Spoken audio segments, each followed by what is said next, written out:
Por trás das fachadas uniformizadas dos líderes mais notórios da Alemanha nazista, havia famílias destruídas pela ideologia, violência e atos indescritíveis. Enquanto a história lembra os crimes dos seus pais, os filhos desses criminosos de guerra enfrentaram destinos que permaneceram ocultos durante décadas. Alguns foram assassinados pelos próprios pais. Outros viveram vidas atormentadas, carregando nomes que os marcariam para sempre como descendentes do mal.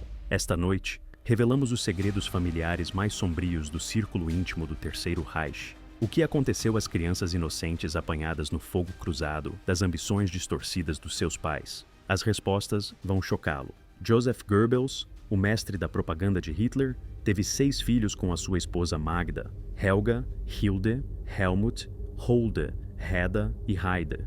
Os seus nomes foram cuidadosamente escolhidos para começarem com a letra H, em homenagem ao seu amado Führer. Essas crianças viviam uma vida privilegiada no coração da Alemanha nazista, completamente alheias ao facto de que o pai estava a orquestrar algumas das campanhas de propaganda mais hediondas da história. À medida que a guerra se aproximava do seu inevitável fim, em abril de 1945, Joseph e Magda Goebbels tomaram uma decisão que horrorizaria o mundo. Em vez de permitir que os seus filhos vivessem num mundo sem o nacionalsocialismo, eles escolheram acabar com as suas jovens vidas da maneira mais arrepiante que se pode imaginar. Em 1º de maio de 1945, no bunker de Hitler, em Berlim, Magda Goebbels administrou cápsulas de cianeto esmagadas a cada um dos seus 6 filhos, com idades entre os 4 e os 12 anos. As crianças, vestidas com as suas melhores camisas de dormir, acreditavam que estavam a receber um medicamento para ajudá-las a dormir, apesar dos sons aterradores da artilharia acima delas.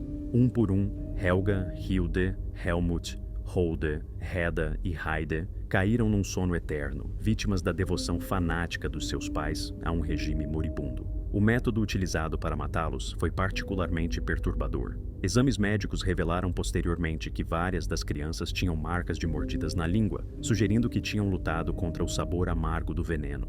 Helga, a mais velha, com 12 anos, tinha hematomas à volta da boca e da garganta, indicando que tinha sido usada força para garantir que ela consumisse a dose fatal. Testemunhas descreveram mais tarde ter encontrado os corpos das crianças dispostos pacificamente nas suas camas, como se estivessem simplesmente a dormir. A mais nova, Heida, tinha apenas 4 anos. As suas pequenas mãos ainda seguravam uma boneca que Magda lhe tinha dado momentos antes de lhe administrar o veneno, dizendo-lhe que a ajudaria a ter sonhos doces. A preparação psicológica para este ato levou meses. Magda Goebbels condicionou as crianças durante os últimos meses da guerra, contando-lhes histórias sobre como eram especiais, crianças escolhidas que nunca teriam de viver num mundo impuro. Descreveu as suas futuras mortes como um dever sagrado, um serviço final ao Führer, que tinha dado sentido às suas vidas. Joseph Goebbels inicialmente se opôs ao plano, não por amor paterno, mas porque acreditava que as crianças poderiam ser úteis como ferramentas de propaganda, mesmo na derrota. Foi somente nos últimos dias, quando percebeu que a captura era inevitável, que ele concordou com o assassinato delas. As anotações em seu diário daquelas últimas semanas revelam um cálculo assustador sobre o destino das crianças, ponderando seu valor potencial como mártires contra o risco de elas crescerem e rejeitarem a ideologia nazista. O casal Goebbels suicidou-se pouco depois, deixando para trás um legado de destruição familiar inimaginável. Mas a morte dos seus filhos foi apenas o início de um padrão que se revelaria em toda a liderança nazi. A disposição de destruir os seus próprios filhos, em vez de permitir que vivessem livres da ideologia que consumiu a vida dos seus pais. Os corpos das crianças Goebbels foram descobertos pelas tropas soviéticas 3 dias depois. Os soldados, endurecidos por anos de guerra brutal, ficaram comovidos até as lágrimas ao ver os 6 pequenos corpos dispostos nas suas camas, vítimas inocentes das crenças fanáticas dos seus pais. Mas enquanto o sofrimento das crianças Goebbels terminou naquele bunker, os filhos de outros líderes nazis passariam por décadas de tormento psicológico que fariam a morte parecer uma misericórdia. Joseph Mengele, o notório Anjo da Morte, que conduziu experiências médicas horríveis em Auschwitz, tinha um filho, Rolf Mengele, nascido em 1944.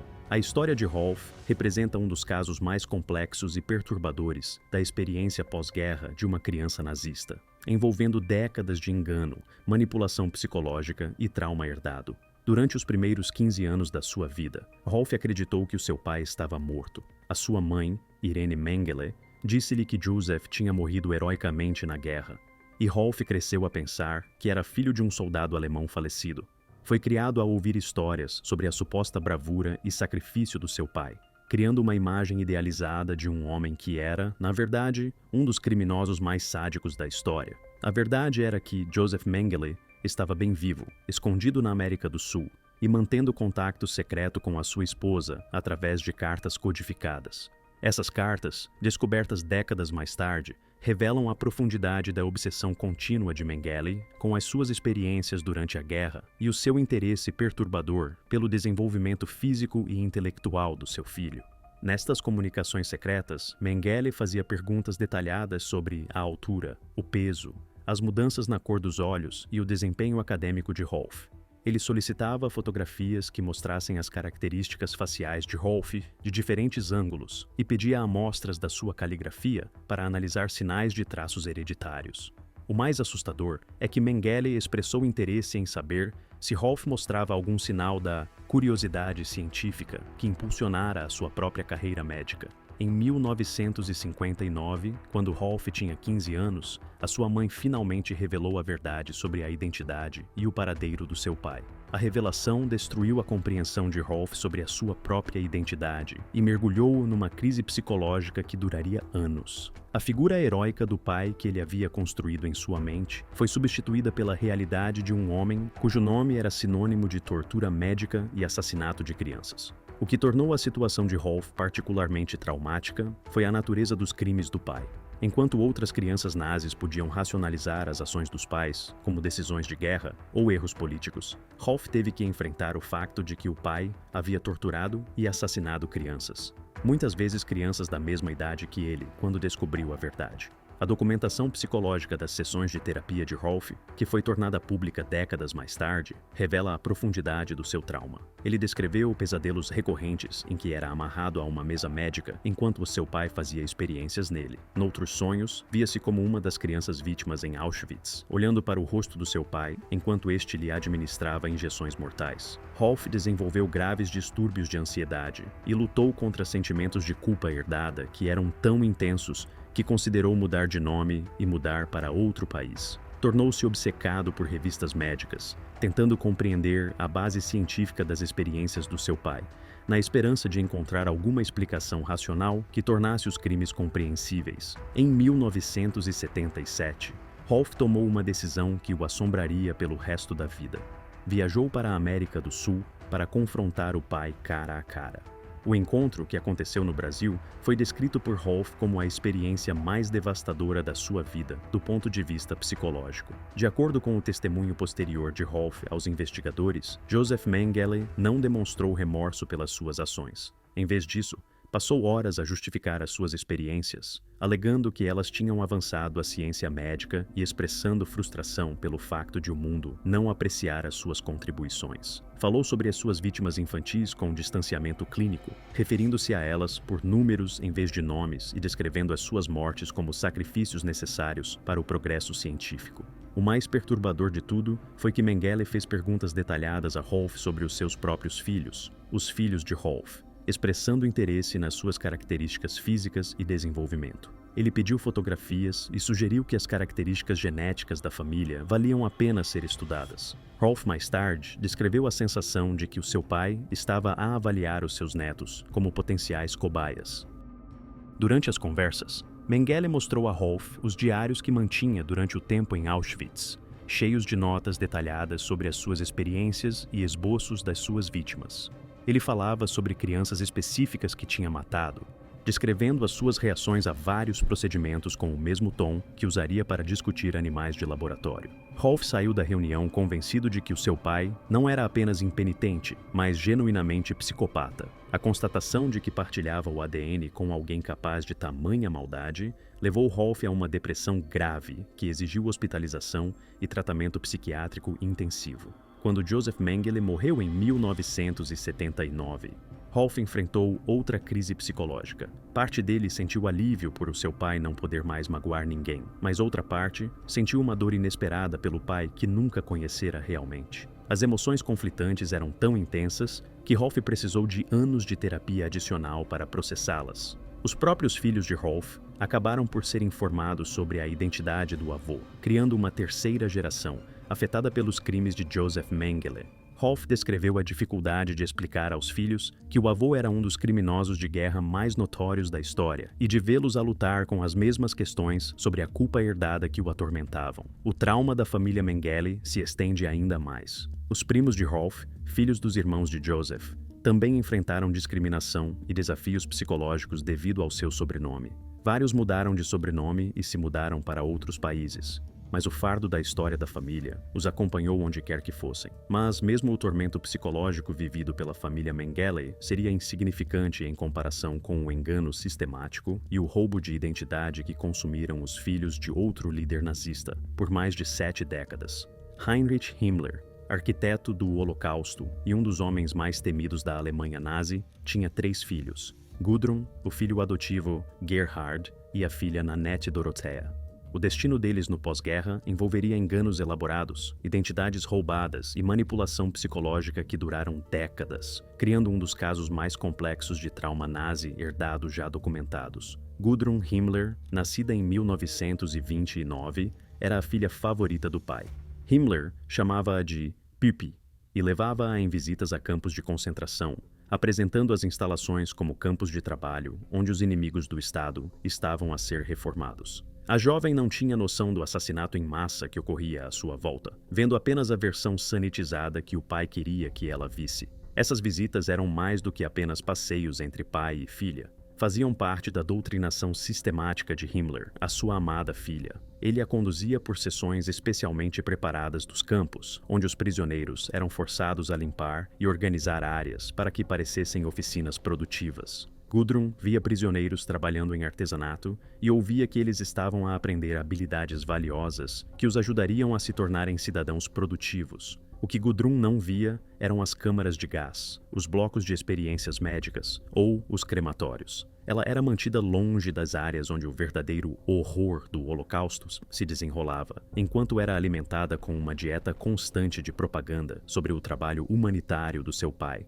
na reforma dos elementos criminosos da sociedade. Quando a guerra terminou, Gudrun tinha 16 anos. Ao contrário dos filhos de outros líderes nazis que tentaram fugir do seu passado, ela fez o oposto. Tornou-se uma das defensoras mais veementes do legado do seu pai. Durante mais de 60 anos, até a sua morte em 2018, Gudrun trabalhou incansavelmente para reabilitar a imagem de Heinrich Himmler, alegando que ele era um pai amoroso que tinha sido mal interpretado pela história. Mas a dedicação de Gudrun foi muito além da simples negação. Ela juntou-se e ajudou a financiar organizações dedicadas a ajudar ex-oficiais da SS a escapar da perseguição judicial. Ela forneceu apoio financeiro a criminosos de guerra escondidos na América do Sul e trabalhou para estabelecer redes para fugitivos nazis. O seu apartamento tornou-se um ponto de encontro para nazis impenitentes, onde eles partilhavam histórias e planeavam formas de espalhar propaganda negacionista do Holocausto.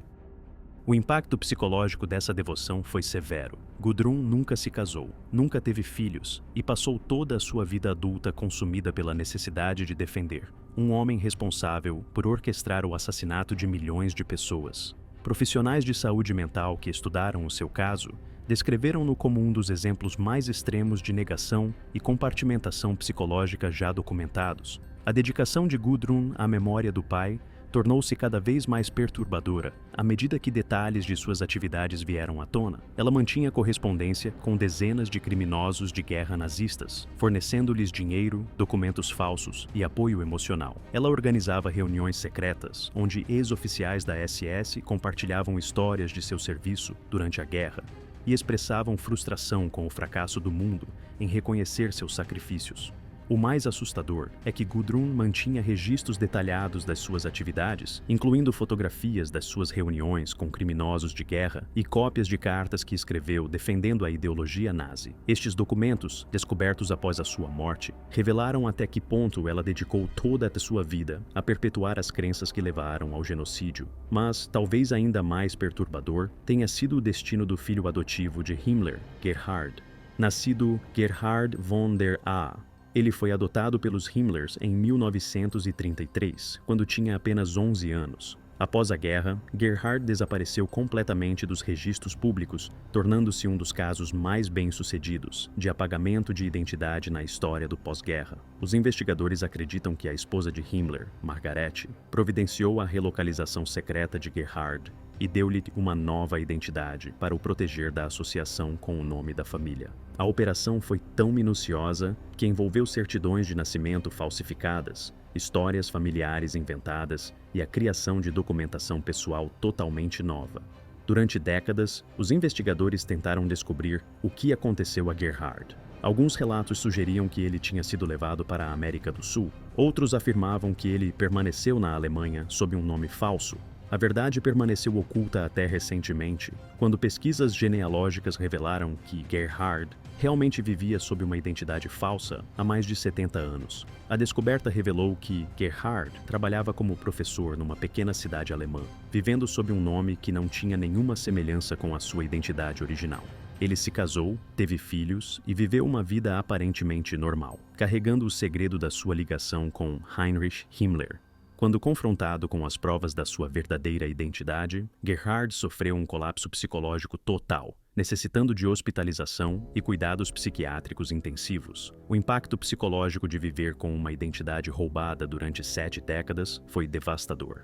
Gerhard descreveu sentir que nunca tinha realmente existido como pessoa real, tendo passado toda a sua vida adulta a desempenhar um papel criado por outros. Lutou contra uma grave dissociação e confusão de identidade, sem saber quais as memórias que eram reais e quais faziam parte da sua personalidade construída. A terceira filha de Himmler, Nanette Dorothea, enfrentou o seu próprio horror. Nascida em 1944, foi essencialmente abandonada pela mãe após a guerra e criada por parentes que lhe disseram que os seus pais tinham morrido num acidente. Só descobriu a sua verdadeira ascendência aos 40 anos, quando um genealogista que investigava famílias nazis a contactou com documentos que provavam a sua identidade. A revelação destruiu a saúde mental de Nanette. Ela passou toda a sua vida adulta acreditando que era filha de cidadãos alemães comuns que morreram tragicamente jovens. Descobrir que seu pai era Heinrich Himmler a levou a uma espiral psicológica que exigiu anos de terapia intensiva e medicação.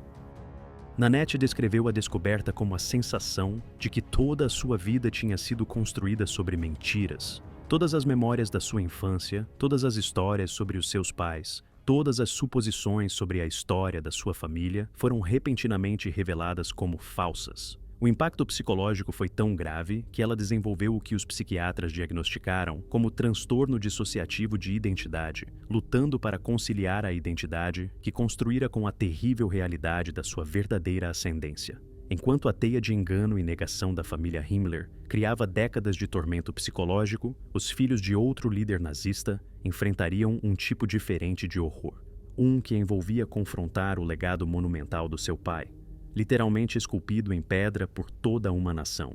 Albert Speer, arquiteto-chefe de Hitler e mais tarde ministro do armamento, teve 6 filhos que enfrentariam o fardo único de ver o trabalho do pai a dominar as cidades alemãs durante décadas após a guerra. Albert Jr., Hilde, Fritz, Margaret, Arnold e Ernst cresceram à sombra dos crimes do pai e do seu enorme legado arquitetônico, que serviu como monumento permanente à ideologia nazi. Albert Speer Jr., nascido em 1934, tornou-se arquiteto como o pai, mas passou toda a sua carreira tentando espiar o nome da família. Ao contrário de outros filhos de nazistas que tentaram esconder a sua identidade, Albert Jr. escolheu um caminho diferente. Tornou-se obcecado em projetar edifícios que promovessem a paz, a democracia e os direitos humanos, criando o que chamou de penitência arquitetônica pelos pecados do pai. O fardo psicológico era esmagador. Todas as grandes cidades alemãs tinham edifícios, monumentos ou projetos de infraestrutura projetados por seu pai. Albert Jr. descreveu caminhar por Berlim como uma lembrança constante da ligação de sua família com a ideologia nazista. O Estádio Olímpico, partes da chancelaria que sobreviveram à guerra, estradas, pontes e inúmeras outras estruturas serviram como monumentos permanentes à colaboração de seu pai com Hitler. O que tornava a situação de Albert Jr. particularmente torturante era o comportamento do seu pai no pós-guerra. Ao contrário de outros líderes nazis que permaneceram desafiadores ou se esconderam, Albert Speer Sr. tornou-se famoso pelo seu suposto remorso e cooperação com as autoridades aliadas. Ele escreveu memórias best-sellers, Deu inúmeras entrevistas e apresentou-se como o bom nazi, que simplesmente tinha sido apanhado em eventos além do seu controle. Isso criou uma dinâmica complexa para Albert Jr., que sabia, por conversas em família, que o remorso público de seu pai era em grande parte encenado. Em particular, Speer Sr. continuava a expressar admiração pela visão de Hitler e demonstrava pouca compreensão genuína das implicações morais de suas ações. Ele falava com carinho de seus planos arquitetônicos para reconstruir Berlim como a capital de um Reich de 1000 anos, descrevendo os projetos com o mesmo entusiasmo que havia demonstrado durante a guerra. Albert Jr. passou anos em terapia, tentando conciliar a imagem pública de seu pai, arrependido, com a realidade privada de um homem que permaneceu fundamentalmente inalterado por suas experiências. Ele descreveu jantares em família em que seu pai esboçava novos projetos de edifícios em guardanapos, explicando como eles poderiam ser versões modificadas de seus planos da era nazista, aparentemente alheio ao impacto psicológico que isso causava em seus filhos. A situação tornou-se ainda mais complicada quando Albert Jr. começou a receber encomendas para grandes projetos arquitetônicos nas décadas de 1970 e 1980. As reuniões com os clientes começavam frequentemente com discussões desconfortáveis sobre o seu apelido.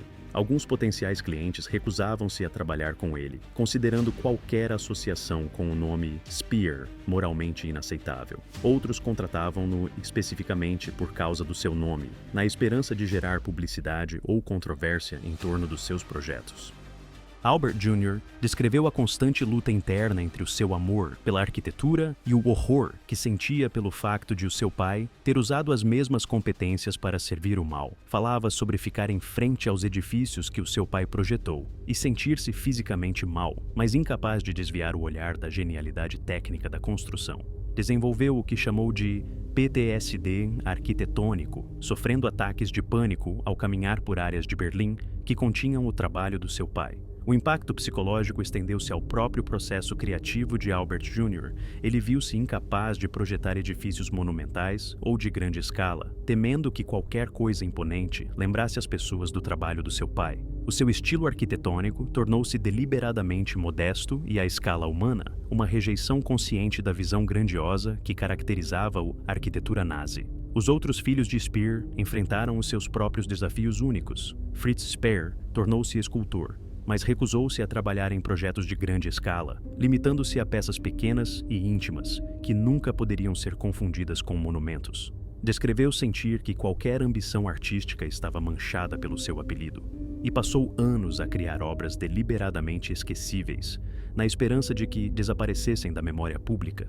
Hilde Speer mudou-se para a França e mudou de nome, mas descobriu que a fama internacional do pai tornava a fuga impossível. Jornalistas franceses procuravam-na periodicamente para entrevistas, obrigando-a a reviver a história da família, justamente quando pensava ter encontrado paz.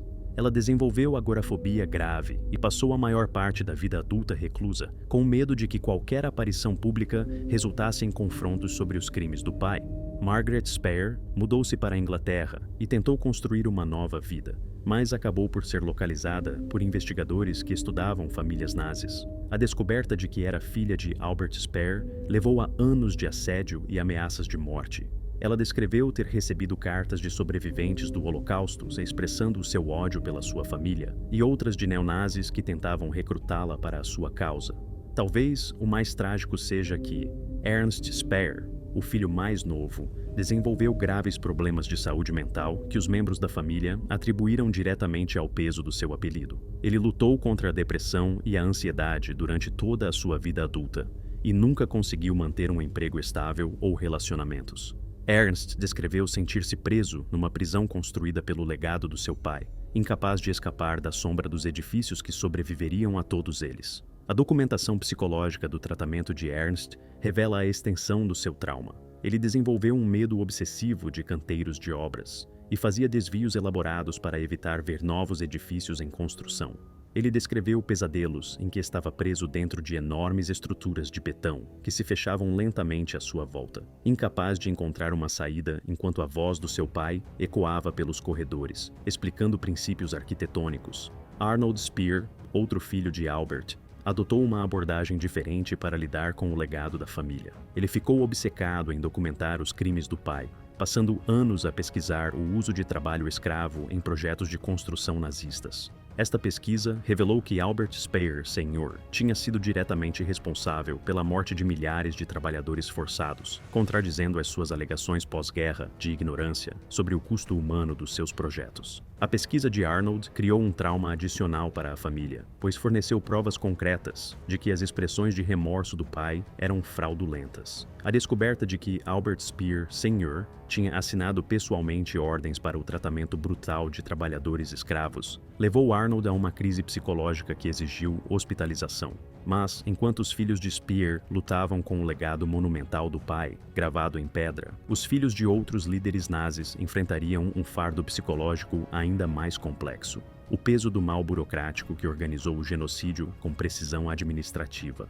Adolf Eichmann, o burocrata que organizou a logística do Holocausto, tinha 4 filhos: Klaus, Horst, Dieter e Ricardo. A sua experiência no pós-guerra provaria que mesmo crianças que mal se lembravam do pai podiam ser psicologicamente destruídas pelo seu legado, criando um ciclo multigeracional de trauma que continua a afetar os seus descendentes até hoje. Quando Eichmann fugiu para a Argentina após a guerra, deixou a sua família na Alemanha. A sua esposa Vera e os 4 filhos viviam na pobreza, ostracizados pela comunidade e lutando para sobreviver com recursos mínimos. As crianças foram informadas de que o pai tinha morrido, morto nos últimos dias da guerra, enquanto servia heroicamente o seu país. Klaus, o mais velho, tinha 11 anos quando o pai desapareceu. Ele guardava algumas memórias de Adolf Eichmann, mas eram memórias comuns de uma criança. O pai a ler histórias antes de dormir, a ensiná-lo a andar de bicicleta, a ajudá-lo nos trabalhos de casa. Klaus não tinha noção do papel do pai na organização do assassinato em massa, conhecendo-o apenas como o homem que trazia chocolates para casa e contava histórias sobre o seu importante trabalho para o governo. As circunstâncias da família na Alemanha do pós-guerra eram desesperadoras. Vera Eichmann foi forçada a trabalhar em vários empregos para sustentar os seus 4 filhos, enquanto os vizinhos cochichavam sobre o envolvimento do marido com o partido nazista. Os meninos enfrentavam bullying constante na escola, onde outras crianças zombavam deles por causa do desaparecimento do pai, e faziam piadas sobre criminosos de guerra nazistas. Em 1952, quando Klaus tinha 17 anos, a sua mãe revelou que o seu pai estava vivo e vivia na Argentina sob um nome falso. A família reuniu-se secretamente em Buenos Aires, onde Adolf Eichmann trabalhava numa fábrica e vivia como Ricardo Clement. O reencontro deveria ser uma ocasião feliz, mas tornou-se o início da destruição psicológica dos rapazes. O impacto psicológico nos meninos foi devastador. Eles passaram anos lamentando a morte do pai, construindo narrativas memoriais sobre o seu sacrifício heróico, apenas para descobrir que ele estava vivo e os havia abandonado. Pior ainda, começaram a descobrir a verdade sobre as atividades do pai durante a guerra, através de conversas sussurradas e recortes de jornais que o pai pensava ter escondido. Klaus Eichmann descreveu mais tarde o período entre 1952 e 1960 como o mais psicologicamente prejudicial da sua vida. Ele vivia com um pai que mal conhecia, num país onde não falava a língua, enquanto descobria lentamente que este homem era responsável por organizar o transporte de milhões de pessoas para a morte. A dinâmica familiar na Argentina estava profundamente perturbada. Adolf Eichmann continuou a viver sob a sua identidade falsa, mesmo dentro da casa da família, exigindo que os filhos o chamassem de Ricardo e mantivessem a ficção de que eram imigrantes argentinos. Essa constante encenação criou uma atmosfera surreal, em que os meninos nunca tinham certeza de qual versão do pai era real. Durante as refeições em família, Eichmann às vezes entrava em discussões sobre o seu trabalho durante a guerra, descrevendo os desafios logísticos de deslocar grandes populações com o mesmo tom que usaria para discutir os cronogramas de produção de uma fábrica. Ele falava sobre horários de comboios, cotas de deportação e eficiência no transporte como se fossem problemas comerciais comuns, em vez de mecanismos de genocídio. Os meninos começaram a compreender a verdadeira natureza do trabalho do pai através de fragmentos dessas conversas. Klaus descreveu o horror de perceber lentamente que, quando o pai falava sobre processar pessoas e cumprir cronogramas de entrega, ele estava, na verdade, a descrever o assassinato sistemático de famílias como a sua. A situação tornou-se ainda mais traumática quando agentes israelitas capturaram Adolf Eichmann em 1960. A atenção da mídia internacional era intensa e, de repente, os filhos de Eichmann viram-se no centro de uma notícia global. Fotógrafos acamparam em frente à sua casa. Repórteres tentaram entrevistá-los na escola. Ameaças de morte chegavam diariamente pelo correio. Durante o julgamento de Eichmann em Jerusalém, Klaus tomou a decisão psicologicamente devastadora de assistir a alguns dos procedimentos. Sentou-se no tribunal a ouvir os testemunhos sobre os crimes do seu pai, vendo um sobrevivente após outro descrever o horror dos sistemas de transporte que o seu pai tinha organizado, com precisão burocrática. Klaus descreveu mais tarde a experiência como ver o seu pai transformar-se diante dos seus olhos, de um homem que lhe tinha ensinado a andar de bicicleta, num monstro cujos crimes eram quase incompreensíveis na sua dimensão e crueldade sistemática. Ele viu o pai tomar notas durante os depoimentos, aparentemente mais interessado em corrigir pequenos detalhes sobre horários de transporte do que em reconhecer o sofrimento humano que o seu trabalho havia causado.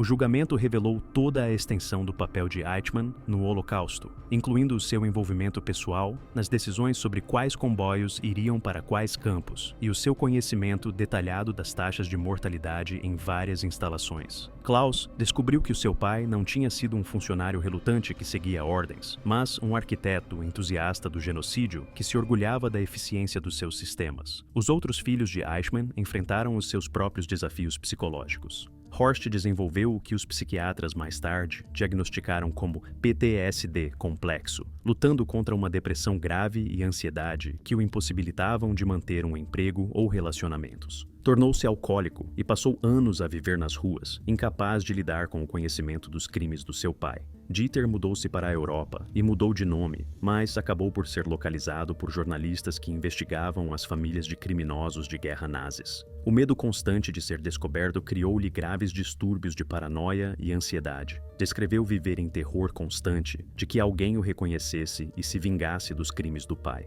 Ricardo, o mais novo, desenvolveu graves distúrbios de ansiedade e precisou de tratamento psiquiátrico durante décadas. Lutou contra o que os terapeutas identificaram como síndrome de culpa herdada, sentindo-se pessoalmente responsável pelos crimes cometidos antes do seu nascimento. Ricardo descreveu pesadelos em que estava a bordo de comboios cheios de deportados, tentando ajudá-los a fugir, enquanto a voz do seu pai ecoava pelos vagões, lendo horários de transporte. Talvez o mais perturbador de tudo tenha sido o impacto multigeracional. Quando os filhos de Eichmann tiveram os seus próprios filhos, enfrentaram a decisão impossível de contar-lhes sobre a identidade do avô. Aqueles que optaram pela honestidade viram os seus próprios filhos lutarem com a culpa e a vergonha herdadas. Aqueles que optaram pelo segredo viveram com medo constante de serem descobertos. A filha de Klaus Eichmann, nascida em 1963, só soube da identidade do avô aos 25 anos. A revelação a levou a uma crise psicológica tão grave que precisou ser hospitalizada. Mais tarde, ela descreveu a sensação de que toda a sua identidade havia sido construída sobre uma mentira e a luta com questões sobre se o mal poderia ser herdado através dos laços sanguíneos. A história da família Eichmann representa um dos exemplos mais extremos de como os crimes dos líderes nazis criaram um efeito cascata de trauma que se estendeu muito além das vítimas imediatas, atingindo gerações futuras e criando ciclos de danos psicológicos que continuam até hoje. Enquanto os filhos de Eichmann lutavam contra a máquina burocrática do genocídio, o filho de outro líder nazista enfrentaria um tipo diferente de fardo psicológico.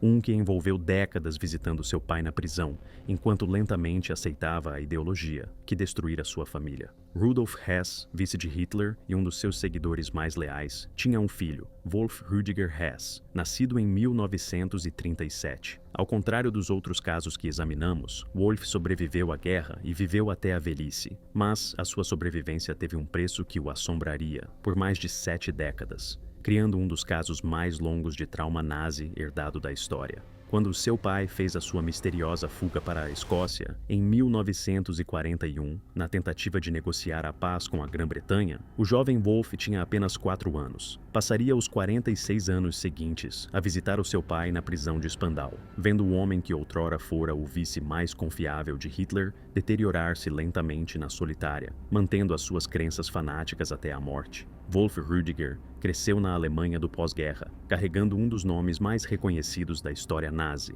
Apesar de ter mudado seu apelido várias vezes e tentado levar uma vida tranquila, nunca conseguiu escapar da sombra dos crimes do seu pai.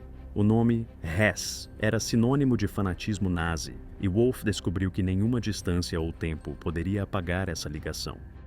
O fardo psicológico começou na infância. As primeiras memórias de Wolf envolviam ser apontado e cochichado por estranhos que reconheciam o seu apelido. Na escola, as outras crianças provocavam-no com cantos sobre a prisão do seu pai e faziam piadas sobre criminosos de guerra nazis. Os professores frequentemente destacavam-no para receber atenção especial, tratando-o com hostilidade suspeita ou simpatia desconfortável. À medida que Wolf crescia, os desafios tornavam-se mais complexos. Os empregadores recusavam-se a contratá-lo assim que descobriam a sua identidade. Alguns expressavam preocupação com a estabilidade psicológica do filho de Rudolf Hess, questionando se a instabilidade mental poderia ser hereditária. Outros preocupavam-se com as implicações de relações públicas, de empregar alguém com uma ligação familiar tão notória. A rejeição e a discriminação constantes criaram graves problemas psicológicos para Wolf. Ele desenvolveu o que os psiquiatras diagnosticaram como transtorno de ansiedade crônica e depressão grave. Ele descreveu sentir que vivia em um estado constante de culpa por crimes que nunca cometeu, mas pelos quais, de alguma forma, se sentia responsável simplesmente por ser filho do seu pai. As visitas semanais à prisão de Spandau tornaram-se a característica marcante da vida adulta de Wolf. Durante 46 anos, ele viajava para Berlim para passar algumas horas com o pai, envolvendo-se em conversas que se tornavam cada vez mais surreais, à medida que Rudolf Hess mergulhava numa mistura de doença mental genuína e loucura fingida, destinada a evitar assumir a responsabilidade pelos seus crimes. Durante essas visitas, Rudolf Hess alternava entre discussões lúcidas sobre os acontecimentos atuais e monólogos incoerentes sobre a ideologia nazi. Ele questionava Wolf sobre os desenvolvimentos políticos, na esperança de ouvir que o nacionalsocialismo estava a viver um renascimento. Quando ficava desapontado com os relatos de Wolf sobre o desenvolvimento democrático da Alemanha, Rudolf ficava agitado e lançava-se em longos discursos sobre a traição do povo alemão pelas conspirações judaicas. Wolf descreveu essas conversas como psicologicamente devastadoras. Ele amava o pai como um filho naturalmente amaria, mas via-se a ouvir expressões cada vez mais extremas da ideologia que tinha levado ao genocídio. Rudolf Hess nunca expressou remorso pelo seu papel no regime nazi, mantendo, em vez disso, que tinha sido um patriota injustamente perseguido pelos inimigos da Alemanha. A situação tornou-se ainda mais complexa quando a mãe de Wolf, Ilse Hess, revelou-se igualmente problemática para o desenvolvimento psicológico do jovem. Ela permaneceu uma nazi devota até a sua morte, enchendo constantemente a infância de Wolf com propaganda sobre a inocência do pai e a justeza da causa nazi. Isso criou um conflito interno profundo em Wolf, que amava os seus pais e, ao mesmo tempo, reconhecia o horror das suas crenças.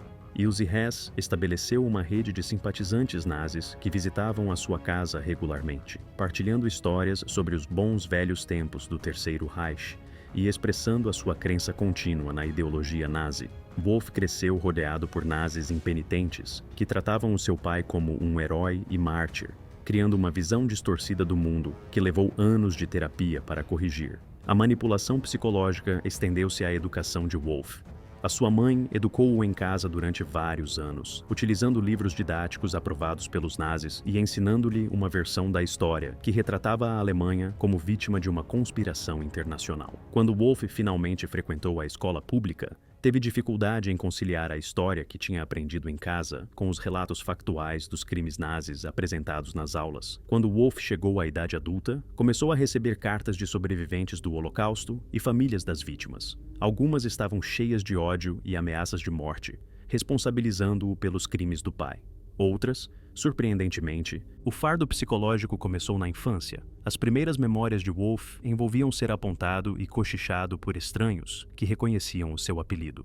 Na escola, as outras crianças provocavam-no com cantos sobre a prisão do seu pai e faziam piadas sobre criminosos de guerra nazis. Os professores frequentemente destacavam-no para receber atenção especial, tratando-o com hostilidade suspeita ou simpatia desconfortável. À medida que Wolf crescia, os desafios tornavam-se mais complexos. os empregadores, o fardo tornou-se tão pesado que Wolff considerou seriamente tirar a própria vida em várias ocasiões. Ele descreveu ficar em pontes e prédios altos, contemplando se acabar com a vida finalmente o libertaria da maldição do nome da família. Somente tratamento psiquiátrico intensivo e medicação impediram-no de agir de acordo com esses impulsos.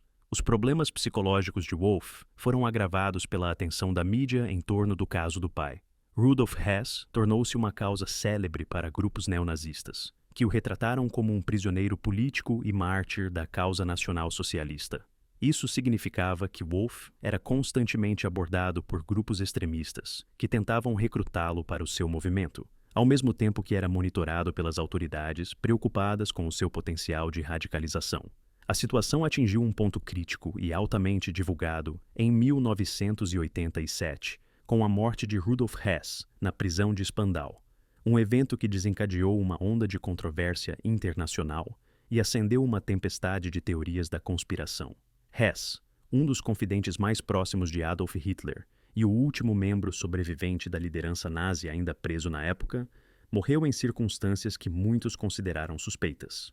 Embora as investigações oficiais tenham concluído que ele se suicidou enforcando-se com um cabo elétrico, as dúvidas persistiram, especialmente entre facções neonazis e simpatizantes da extrema-direita. Esses grupos insistiram que Hess havia sido deliberadamente assassinado pelas autoridades aliadas para impedi-lo de revelar informações confidenciais ou verdades embaraçosas da guerra que poderiam ter vindo à tona nos seus últimos anos. A sua morte foi assim, politizada e mitificada, transformando o criminoso de guerra idoso numa figura mártir para ideologias extremistas. No meio deste turbulento rescaldo, Wolf Rüdiger Hess, o único filho de Rudolf Hess, viu-se involuntariamente empurrado para o centro das atenções mundiais. Já sobrecarregado pelo legado da infâmia do pai, tinha agora de lidar com uma situação complexa e volátil, em que as organizações neonazis o viam como um líder simbólico e esperavam que ele manifestasse o seu apoio às suas agendas revisionistas. Ao mesmo tempo,